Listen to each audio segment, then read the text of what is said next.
दोस्तों नमस्कार, मैं हूं विनीता यादव। शिक्षकों की अगर बात करें तो परिस्थितियां हर तरफ से बड़ी ही खराब दिखाई देती हैं। अगर बात करें उनको लेकर के जो सरकार उनके लिए कर रही है तो भी वहां पर चर्चाएं हैं। पहले ही आप देख चुके हैं कि शिक्षकों को लेकर के कितने दुनिया भर के पिछली बार भी धरने हुए, लगातार चल रहे हैं। ऐसा लगता है जैसे कि ये एक सिस्टम में आ गई हैं चीजें। लेकिन उससे भी ज्यादा जरूरी बात अब जो सामने आई है, जब सरकार ये कहती है कि ऑनलाइन हाजिरी आपको देनी होगी, समय आपको बता दिया गया है, लेकिन वहीं पर कुछ ऐसी तस्वीरें हैं, उन तस्वीरों को अगर आप देखते हैं तो आप ये अंदाजा लगाइए कि क्या चीजें कैसे मुमकिन है। क्योंकि जो बात बोल दी गई है कागज पे ये करनी है, और उसके बाद अगर नुकसान है तो ये है।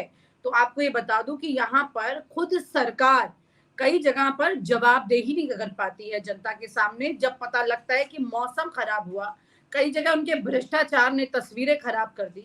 ऐसी तस्वीरें सामने निकल के आती हैं।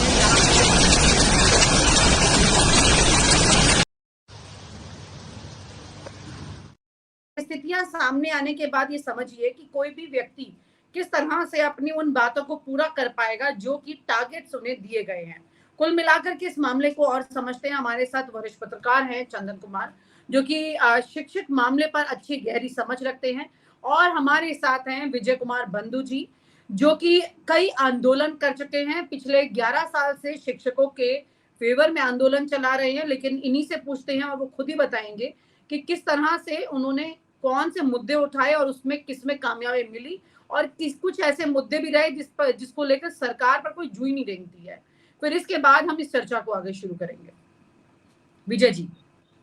जी, बहुत बहुत शुक्रिया, बहुत बहुत धन्यवाद आपका।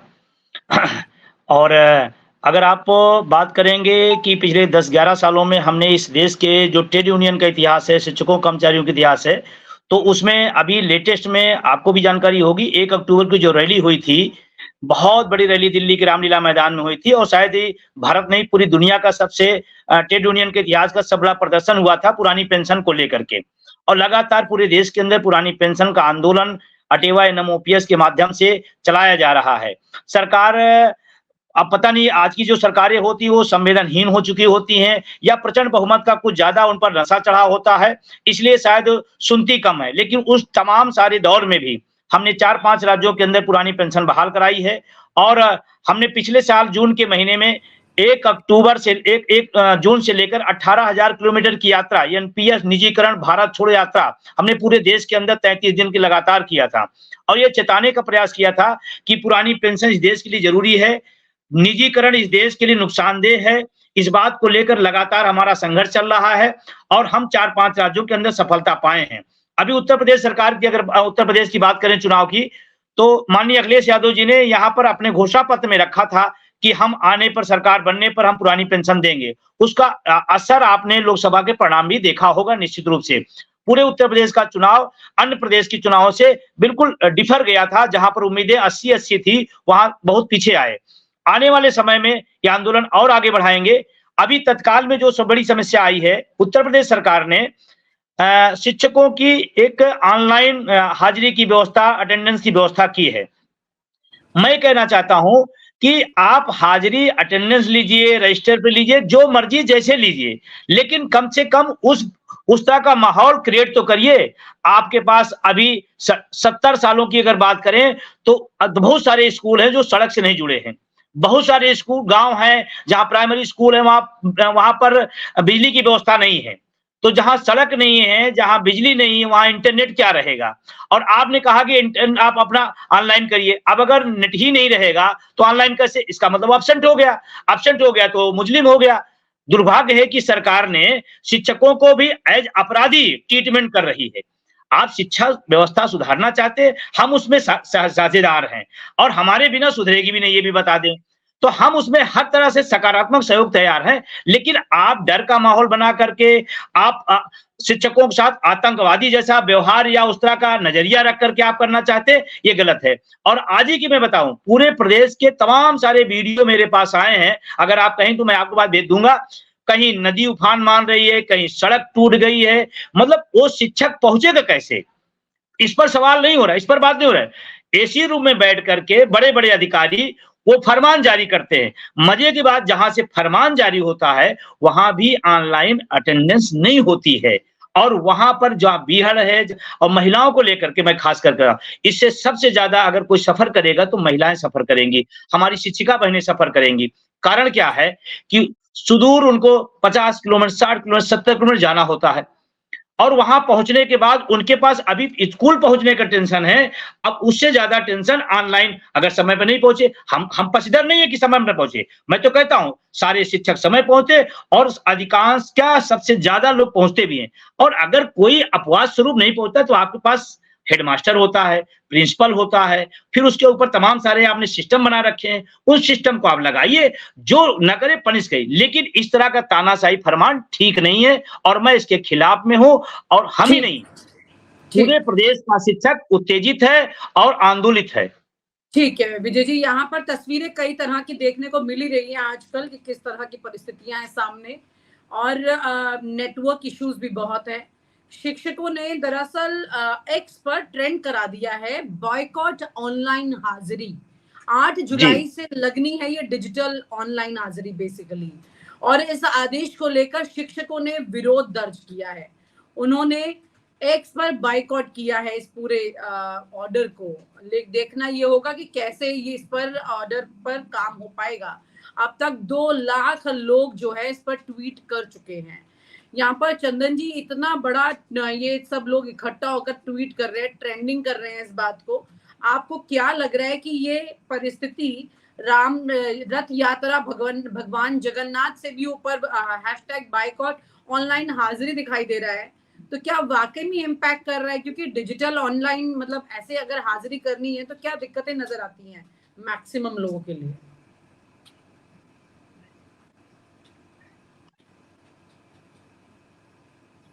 जी देखिए, ये समस्या किसी एक राज्य की नहीं है। हालाँकि ये जो उत्तर प्रदेश में 15 जुलाई से शुरू होना था, लेकिन उसको अचानक से कल से ही लागू कर दिया गया 8 जुलाई से, और बिहार में भी ये ट्रायल स्टेज में, हालाँकि बिहार में भी लोगों को राहत है कि ये ट्रायल स्टेज में है।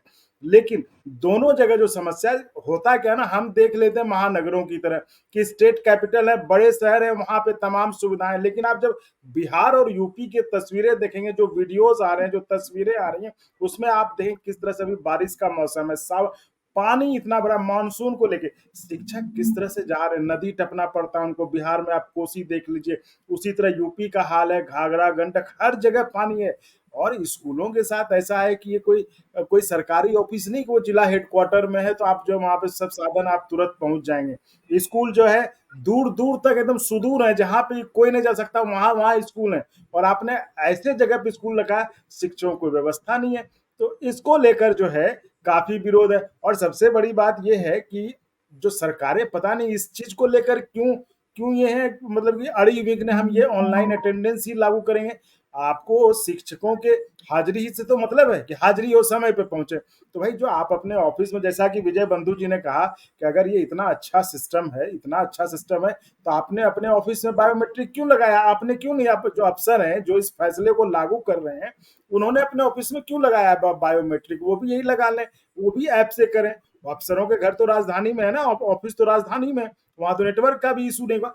तो जरा सोचिए कि अगर बिहार और यूपी किसी सुदूर में जहां पे नेटवर्क नहीं है, अभी आप देखिए हम लोग दिल्ली में, वहां पे नेटवर्क की समस्या भी आप देख ही रही थी, आप भी से नेटवर्क की समस्या से जूझ रहे थे हमें। तो आप सोचिए जो सुदूर गांव है जहां पे उस नेटवर्क उस तरह का, वो कैसे ऐप बनाएगा? और यही व्यवस्था तो 2-3 साल पहले मध्य प्रदेश में लागू की गई थी। वहां पर इतना विरोध हुआ क्योंकि वहां पे नेटवर्क नहीं था उसमें। अभी तो चलिए मान लेते 2-3 साल हो गए, नेटवर्क थोड़ा ठीक भी हुआ होगा, लेकिन सोचिए 3-4 साल पहले जब नेटवर्क कितना खराब था, लोग छत पे चढ़ के हाजिरी बनाते थे। उनका ऐप में होता है क्या इसमें कि ऐप में आपको अपना फोटो क्लिक करना होता है और वो तुरंत वहां जाता है। इसमें इतनी खामियां है इस सिस्टम में कि आप रहेंगे खड़े स्कूल के गेट पे, वो बताएगा कि स्कूल से बाहर है। इसकी कोई सुनवाई नहीं है इसमें। देखिए शिक्षकों की जो नाराजगी है वो बेवजह नहीं है, कहीं भी होता है। मान लीजिए हम लोग भी प्राइवेट दफ्तर से बड़े बड़े जगहों पे काम किए, जब हम जाते हैं एक दिन ठीक है अटेंडेंस, तो आपको एक देता है कि ऑप्शन होता है कि आपने आज अटेंडेंस क्यों नहीं बनाया। यहाँ कोई सुनवाई नहीं है आपका। अगर जो समय है 9 बजे, अगर समय है तो 9 बज के 1 मिनट के बाद आपकी दिन भर की सैलरी खत्म। तो भाई शिक्षकों से इस तरह से थोड़ी ना आप काम लेंगे। तो ये सारी समस्याएं जिसको कि लेकर पूरे देश के मतलब करो अभी जैसे यूपी, एमपी और एमपी में तो खैर ये लागू ही नहीं हो पाया। यूपी में भी पिछले साल, यूपी में भी अभी नहीं लागू किया, ये पिछले साल लाया गया था, लेकिन इन्हीं सब खामियों की वजह से लागू नहीं कर। लेकिन मुझे ये चीज नहीं समझ में आता है, विजय बंधु जी शायद और बेहतर बता पाएंगे कि आखिर सरकार इस सिस्टम को लागू करने के लिए क्यों बेचैन है कि जो चाहे बिहार हो, यूपी हो, एमपी हो, हर जगह इस सिस्टम को लागू करने के लिए सरकार क्यों बेचैन है कि नहीं यही सिस्टम लेंगे। तो बात सही है ना भाई, अगर ये बेहतरीन सिस्टम है तो जो अफसर इसको लागू कर रहा है वो अपने ऑफिस में लगाया ना, अपने बायोमेट्रिक क्यों लगाया है वो। विजय जी, मेरा सवाल इसके साथ एक और एड ऑन है, क्योंकि जब भी मंत्रालयों से कोई भी इस तरह के आदेश जाते हैं तो जो अभी कहा चंदन ने उसी का ही कंटिन्यूटी क्वेश्चन है ये, क्योंकि जब इस तरह के कोई आदेश जाते हैं तो किसी खास वजह से किसी को एक बड़ा टेंडर दिया जाता है और उसको प्लीज भी किया जाता है। इस तरह की भी तमाम व्यवस्थाएं होती हैं। जब बताया जाता है मंत्री जी को कि देखिए आप ऐसा कीजिए, ऐसा हो जाएगा और फिर बाद में देखिए बहुत अच्छा होगा, इस तरह की एक नई व्यवस्था शुरू कर दी जाती है, क्योंकि करोड़ों का जो बजट होता है शिक्षा मंत्रालय का उसे खर्च करना है, उसमें ये सब चीजें डाली जाती हैं, उसमें किसी तरह से लोग पपेट बन जाते हैं। कई लोग जब उसे स्वीकार नहीं करते, इनकी नौकरी जाती है या वो उससे लड़ नहीं पाते तो जान तक दे देते हैं। तो क्या यही वो चेन है या कुछ और भी इसमें मामला है? देखिए, आपने बहुत बढ़िया सवाल उठाया और इस ऑनलाइन के दौर में जो ऐप का खेल है, तमाम सारे जो एक नई व्यवस्था के तहत, ऑनलाइन व्यवस्था के तहत तमाम सारी व्यवस्था है, मैं आप बड़ी ज़िम्मेदारी साथ कहना चाहता हूँ, तमाम आईएएस अधिकारी हैं, जिनकी पत्नियों के एनजीओ चलते हैं, उसे आउटसोर्सिंग संविदा का बहुत बड़ा खेल इस देश के अंदर हो रहा है और गरीबों का शोषण हो रहा है। ऐप के माध्यम से भी बहुत बड़ा, आप मीडिया से जुड़ी हुई अच्छी तरीके से आप जानती हैं कि एक ऐप पर जहां लाखों करोड़ों लोग अगर शामिल होते हैं, उसका क्या बिजनेस आर्थिक पहलू है वो आप अच्छी तरीके जानते हैं। इस तरह का जो खेल आपने इशारा किया बिल्कुल सही है और तमाम तरह के जो विशेषज्ञ लोग हैं, वो बैठ के वहां बताते हैं कि साहब ऐसा आप कर लें तो आपके पास तो हाथ में इतनी बड़ी चीजें हैं, आपके हाथ में तो 8 लाख शिक्षक है, आपके विभाग में तो 15 लाख लोग हैं, इस तरह से आप कर लिए। ये आर्थिक तंत्र का भी, लूट का भी एक तंत्र है और उसको पर्दे के सामने दिखाई नहीं पड़ता है, लेकिन ये बात सच है और ऐसा हो रहा है। दूसरा एक जो मैं सबसे बड़ी बात कहना चाहता हूं, आप शिक्षा व्यवस्था सुधारना चाहते हैं, हम सब उसका स्वागत करते हैं, लेकिन जिस व्यवस्था को आप सुधारना चाहते हैं उस व्यवस्था के जो सबसे बड़े उसमें भूमिका निभाने, उनसे राय मशविरा, उनसे चर्चा पर चर्चा, आप सीधा आदेश निकाल दिए। आप हमसे बैठ के बात तो करते, तमाम शिक्षक समुदाय हैं उनसे आप बात करते कि भाई इस तरह की व्यवस्था ला करके शिक्षा को हम सुधारना चाहते हैं, तो हम उसमें बताते कि हमारी समस्याएं हैं, इनको आप पहले हल कर दीजिए, आप हल करिए, समय अच्छा माहौल दीजिए। शिक्षक मशीन नहीं है, वो मानवीकृत व्यवस्थाओं, संवेदनाओं, भावनाओं का व्यक्ति है। शिक्षा और शिक्षार्थी का जो संबंध है कभी भी मशीनीकृत नहीं हो सकती, वो मानवीकृत ही रहेगी और उसको आप मशीनीकृत करने के चक्कर में आप जो शिक्षा का सही पैनल है, जो सही दृष्टिकोण है, उसको आप दूर कर रहे हैं। और मैं बड़ी जिम्मेदारी से बात करता हूं, आप शिक्षक को कक्षा में भेज सकते हैं लेकिन पढ़वा सकते हैं ये असंभव है। और मैं इस बात को नकारात्मक नहीं कह रहा हूं, मैं कह रहा हूं एक अच्छा माहौल पैदा करिए, एक अच्छी व्यवस्था दीजिए। हम सब इस देश में शिक्षा को नंबर 1 ले जाना चाहते हैं, ये हम सब की ख्वाहिश है। लेकिन अभी जिस तरह का अभी 15 तारीख से बात हुई थी, अभी चर्चा चल रही थी कि 15 तारीख लागू करेंगे, 8 को आपने लागू कर दिया और आपसे कोई लेना देना नहीं है कि एक हमारी शिक्षिका बहन जो लखनऊ से निकल के 70 किलोमीटर दूर जाती है, तो आप 70 किलोमीटर दूर जाने की उसकी व्यवस्था क्यों की है? लखनऊ में स्कूल है, आप उन्हें समायोजित कर लीजिए। हम नहीं कहते कि आप जिले में ही कर लीजिए, लेकिन जहां अधिकतम टीचर को अधिकतम नजदीक जितना आप देंगे उतना बेहतर उससे आप रिजल्ट ले पाएंगे। अब 70 किलोमीटर, 7:30 बजे का स्कूल है, 70 किलोमीटर जाने का मतलब वो शिक्षिका बहन हमारी 4 बजे उठेगी और इस नशे में रहेगी कि अगर हम 7:30 पर नहीं पहुंचे, और ईश्वर ना करे ऐसा हो, लेकिन मैं आपसे बड़ी जिम्मेदारी से कह रहा हूं, इस आपाधापी में बहुत सारी घटनाएं, दुर्घटनाएं होंगी, उसकी जिम्मेदारी कौन लेगा? सरकार, अधिकारी या विभाग? उन परिवारों का, ईश्वर न करे ऐसा हो, लेकिन अगर होता है तो उसकी जिम्मेदारी क्या लेंगे? ऊपर से आप हमारा ओपीएस जैसी व्यवस्था को आप छीन लिया जो सामाजिक सुरक्षा थी। आपने तमाम विभागों में 30 दिन का ईएल दे रखा है, आपने हमारे 14 दिन के सीएल के भरोसे आप हमको छोड़ दिए। आप 15 दिन का हाफ सीएल दीजिए, 30 दिन का ईएल दीजिए, हमारी और व्यवस्था आप मजबूत करिए। फिर आप क्या पहलू लाना चाहते हैं, हम बैठकर डिस्कस करेंगे। मैं आपको बताता हूं मैं कि आज 4,74,000 के ऊपर ट्रेंडिंग पे गया है आज का ये जो हम लोग ट्रेंडिंग कराए। और खुशी की बात है कि इसमें तमाम संघों ने अपनी सीमाएं, शिक्षकों ने अपने गुटों को छोड़ा है और अपने हित में एक साथ खड़े हुए हैं, ये इसका संकेत है। और अगर सरकार नहीं मानती है तो मैं बता रहा हूं आपको, क्योंकि बहुत ज्यादा आक्रोश है और शिक्षक समुदाय तमाम सारे लोगों से मेरी खुद बातचीत चल रही है और हम तमाम सारे लोगों से बातचीत करके इस मुद्दे को निश्चित रूप से हम बड़े आंदोलन के रूप में ले जाएंगे। हाँ, हो सकता है कुछ को वेतन रोका जाए, कुछ को सस्पेंड किया जाएगा, लेकिन अगर ये व्यवस्था लागू हो जाएगी तो मैं आपको दूर का थोड़ा एक बात बताना चाहता हूं। ये जो व्यवस्था लाई जा रही है, ये सिर्फ और शिक्षक को गुलामी के रास्ते पे ले जाने का एक हथियार बनाया जा रहा है कि उसे हमेशा हाशिए पे रखिए, हमेशा अपने चंगुल में रखिए और पढ़ाई हो या ना हो, कागज पूरी हो जाए, ये है। और हम चाहते हैं शिक्षार्थी और इस देश का भला हो, हम सब इस मोड़ पे काम करना चाहते हैं। एक अच्छे स्वस्थ और हेल्दी बढ़िया माहौल में काम करना चाहते हैं, लेकिन तनाव में रहकर एक शिक्षक, आप तनाव में रहकर एक कर्मचारी से, एक मजदूर से आप काम ले सकते हैं, लेकिन शिक्षक से तनाव में लेकर के आप काम नहीं ले सकते। ये बात सरकारों को और जो नुमाइंदे हैं उनको भी समझना चाहिए इस बात को। लेकिन टीचर्स को इस तरह हाशिए पर ले जाकर चंदन जी, ये क्या होगा? ये तो देश का ही नुकसान है, क्योंकि देश को बनाने की नींव ही शिक्षक है। जी, जी, इस पे मैं यही कहना चाहूँगा, शिक्षक को अगर आप हाशिए पे ले जाना चाहें, कहा भी जाता है कि शिक्षकों की गोद में विकास और प्रलय दोनों पलते हैं।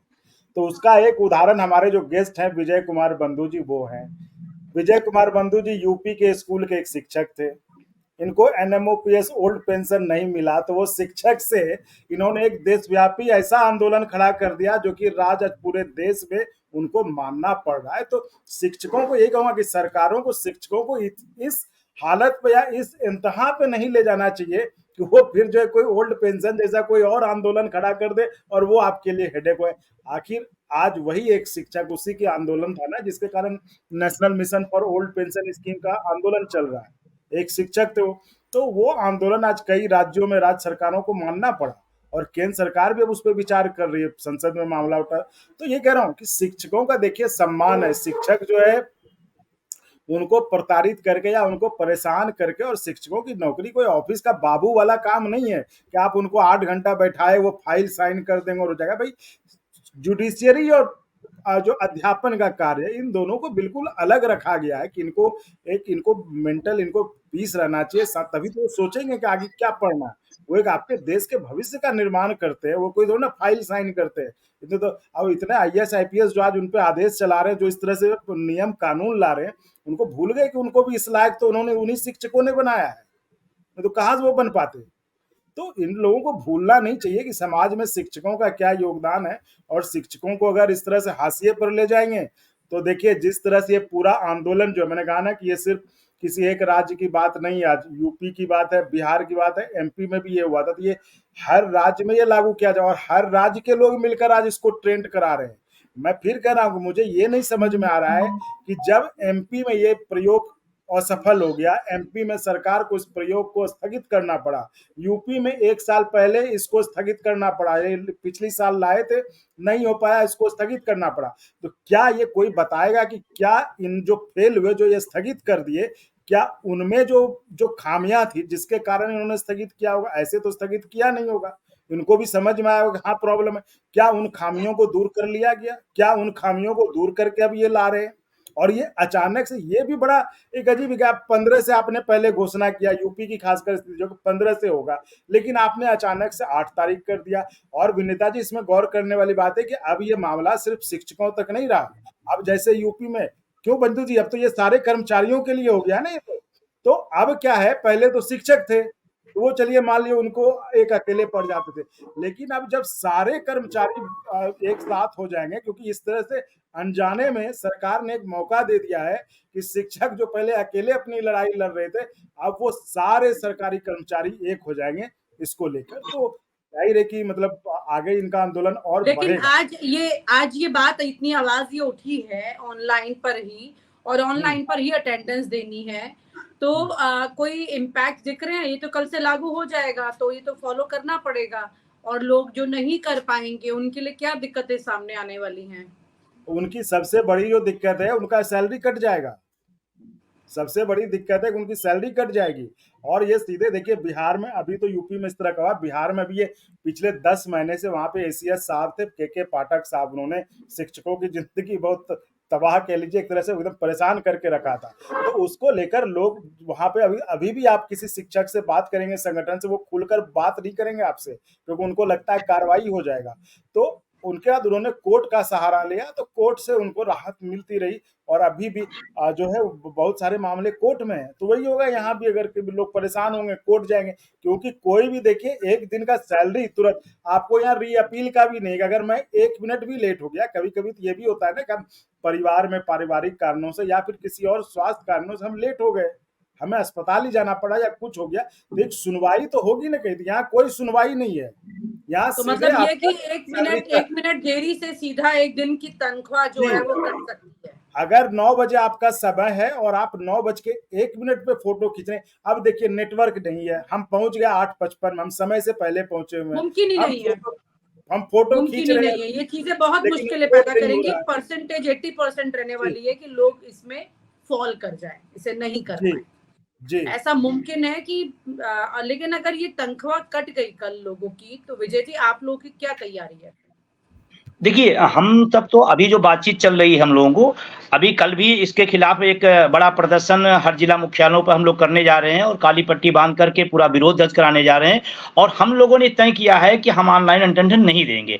अब सरकार उस पर अगर कोई कार्रवाई करती है तो निश्चित रूप से शिक्षक, आम शिक्षक इस प्रदेश का इस मन को बना लिया है कि एक बार उस गली में, जो गली हमारी विनाश के रास्ते पर ले जाएगी, उस गली को अगर हमने आज एक स्टेप पर स्वीकार कर लिया तो अगले स्टेप पे हमारे और इसी तरह के शोषण बढ़ते जाएंगे। तो शिक्षक भी मन बना लिया है कि हम इसके खिलाफ होंगे। अब सरकार क्या कार्रवाई करती है या सरकार इस पर सकारात्मक होकर कोई बातचीत करती है, कोई रास्ता निकालती है, अगर कोई रास्ता निकालती है, बातचीत करती है, तो हम भी बातचीत करने तैयार हैं। लेकिन अगर वो अपने रास्ते पर चलती है तो शिक्षक इसके लिए तैयार हो गया है कि हमारा वेतन कटे, हमें सस्पेंड किया जाए, लेकिन हम इस व्यवस्था को अख्तियार नहीं करेंगे। इसके खिलाफ कल से ही शुरुआत हो जाएगी और पूरा प्रदेश लामबंद है। और अभी चर्चाएं यहां तक भी है, मैं बता दूं आपको कि अभी लोकसभा का चुनाव का परिणाम इनके खिलाफ गया है, जो वर्तमान सरकार है। और अगर इसी तरह की जास्तियां जो कर रहे हैं, मैं माननीय मुख्यमंत्री जी से कहना चाहता हूं कि आपके जो अधिकारी हैं, क्या जो 24 के लोकसभा चुनाव का है, क्या और बड़ी भूमिका में 27 में ले जाना चाहते हैं आपको? क्या इसी तरह की हार 27 में आप देखना चाहते हैं इस तरह के निर्णयों से? तो निश्चित रूप से ये शिक्षक समुदाय है, जैसे अभी चेतन साहब ने बहुत बढ़िया बात कही कि हमारे मन विकास भी और प्रलय दोनों बसता है। और हम लोग आने वाले समय में जब भी हमें मौका मिलेगा, हम निश्चित रूप से बोर्ड की चोट से भी अपनी समस्याओं को हल करेंगे। और अभी फिलहाल हम सब पूरी तरह से कमर बंद करे हैं कि हम इसका खिलाफत करेंगे। और अभी आपको जानकारी बता दें, तमाम जिलों से रिपोर्टें आ रही है कि हम ऑनलाइन अटेंडेंस नहीं देंगे। हमारे पास सामूहिक जो कार्यक्रम करना हो, जो भी कार्रवाई करना हो करें, लेकिन हम सब तैयार हैं कार्रवाई के लिए, लेकिन इसको स्वीकार नहीं करेंगे। जी, कुल मिलाकर के उत्तर प्रदेश में सरकार वर्सेस टीचर्स हो गया है। टीचर्स की तनख्वाह अगर सरकार ने किसी भी तरह से यहाँ पर रख ली, काट ली, तो एक बड़ा आंदोलन शिक्षकों का यहाँ दिखाई देगा, इसमें कोई दो राय नहीं है। क्योंकि कल ऑनलाइन हाजिरी नहीं देना ही अपने आप में इस आंदोलन का बिगुल बजाने जैसा है। बहुत बहुत शुक्रिया आपका, और उम्मीद करेंगे कि जो शिक्षक हैं इतनी बड़ी तादाद में, उनकी तनख्वाहें ना कटे, उनके लिए कम से कम इतना हम सोच सकते हैं, लेकिन सरकार सोचे, ये ज्यादा जरूरी है। लेकिन वो अभी इस मामले में बहुत ही ज्यादा सख्त मिजाज के साथ चल रही है। देखते हैं कल क्या होता है। बहुत बहुत शुक्रिया Vijay ji, thank you so much. Thank you आपको। और आप हमसे जुड़े रहने के लिए सब्सक्राइब करें YouTube पर, फॉलो करें Twitter पर और लाइक करें Facebook पर। और ज्यादा जानकारी के लिए आपको टाइप करना होगा सिर्फ न्यूज नशा।